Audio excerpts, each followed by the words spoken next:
আজই ডাউনলোড করুন আর এনজয় করুন আপনার পছন্দের শো। আমি বলবো তোর মনের কথা। বাবা, তুইও গুনতে শিখলি নাকি? মুখ দেখে মনের কথা। একটা তোতা নিয়ে হাটবারে বস, ভালো টাকা আসবে।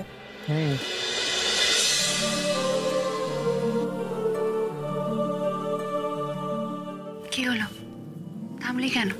কেন? তোকে একটা কথা জিজ্ঞেস করবো, রাগ করবি না তো? আমি বুঝতে পারি তুই তোর বাড়ির কথা ভাবিস, শুধু আমিও ভাবি আমার বাবা মায়ের কথা, ছোট বোনটার কথা। তোর সব থেকে বেশি কার কথা মনে পড়ে? দিদি ভাইয়ের কথা। দিদি ভাই মানে তোর বড় দিদির কথা? ছোটবেলা থেকেই সবসময় আমার থেকে সব বিষয়ে এগিয়ে, অনেক এগিয়ে গেছিল আমার থেকে।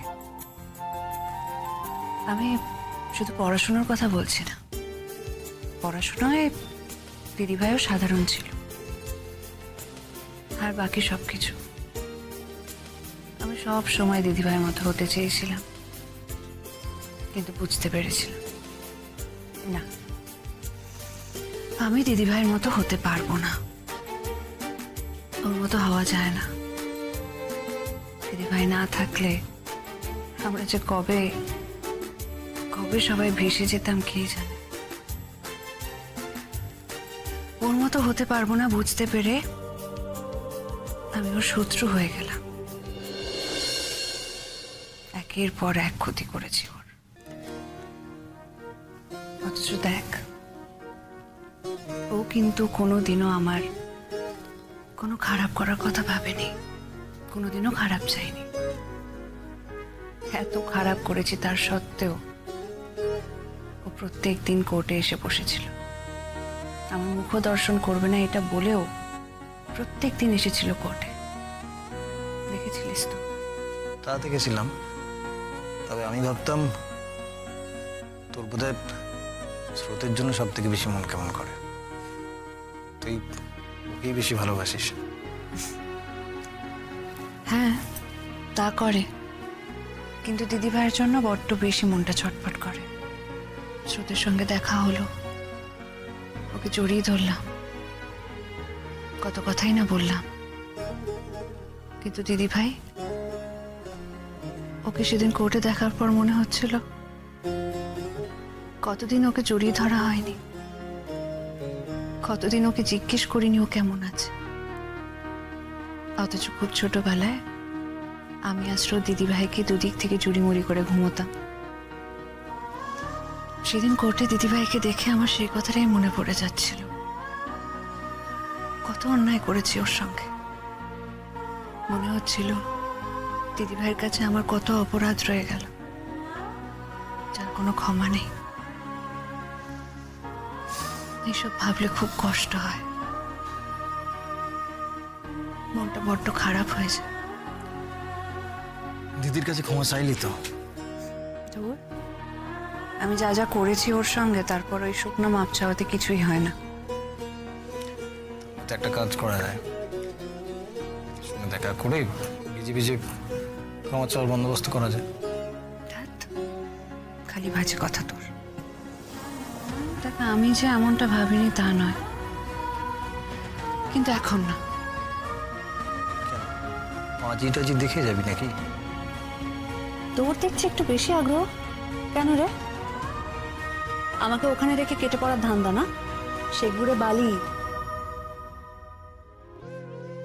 তোর কোমরে দড়ি পরিয়ে নিজের সঙ্গে বেঁধে রাখবো, বুঝলি? বেরি তো পড়িয়ে রেখেছিস, আর দড়ি বাঁধার ঝামেলা করতে যাস না নীলু। ওই নামে তুই আমাকে আর ডাকিস না। কেন? তোর বাড়ির লোকেরা তো সবাই নীলু বলেই ডাকে। ও বুঝেছি, আমি গাঁয়ের ছেলে বলে আমাকে নীলাঞ্জনা আপনি আগে করতে হবে। না, আসলে ওই বাড়িটা তো আমার আর নেই ক্রান্তি। যারা আমাকে ওই নামে ডাকতো তারা আজ আমার থেকে অনেক দূরে চলে গেছে। নতুন করে আর কিছু হারাতে চাই না আমি। নতুন করে আর কিচ্ছু হারাবে না নীলু। সেটাই তো চাই। তুই, দলের বাকিরা, এরাই এখন সবাই আমার পরিবার, আমার বাড়ি, আর একটা স্বপ্ন। কি? কিছু না, ঘুমিয়ে পড়, আমার ঘুম পেয়েছে। আমি বলবো তোর মনের কথা? বাবা, তুইও গুনতে শিখলি নাকি? মুখ দেখে মনের কথা। একটা তোতা নিয়ে হাটবারে বস, ভালো টাকা আসবে। এই, তোর মনের কথা জানতে আমাকে গুনতে শিখতে হবে না রে। বলবো কি ভাবছিলি? বল। তুই আমাদের দুজনের মাঝখানে আর একজনের কথা ভাবছিলিস, তাই তো? সেই ভাবনাটা কি ভুল?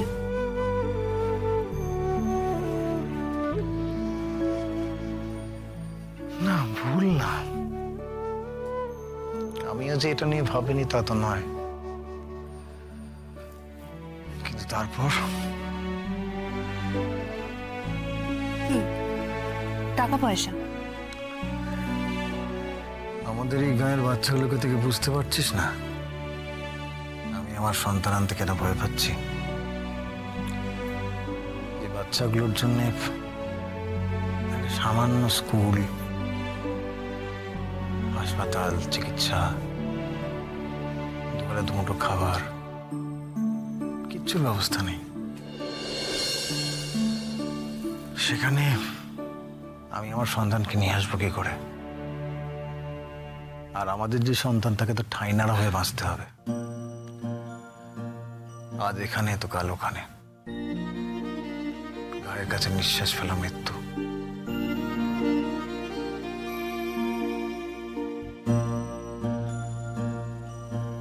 একদিন সব ঠিক হয়ে যাবে বল। কাউকে জাতের পরিচয় নিয়ে লজ্জায় বাঁচতে হবে না। নতুন দিন আসবেই, তাই না নীলু?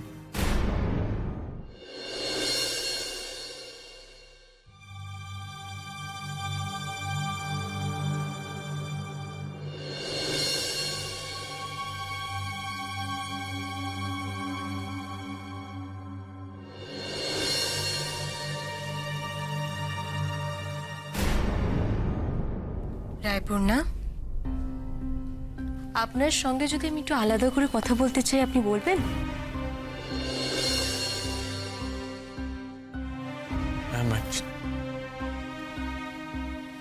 রায়পূর্ণা, আমরা দুজন কিন্তু শুধু গল্প করব, আপনি আর আমি। কথা বলতে বলতে যদি আপনার কোনো সমস্যা মনে হয়, আমি সেই মুহূর্তেই চুপ করে যাব। কেমন?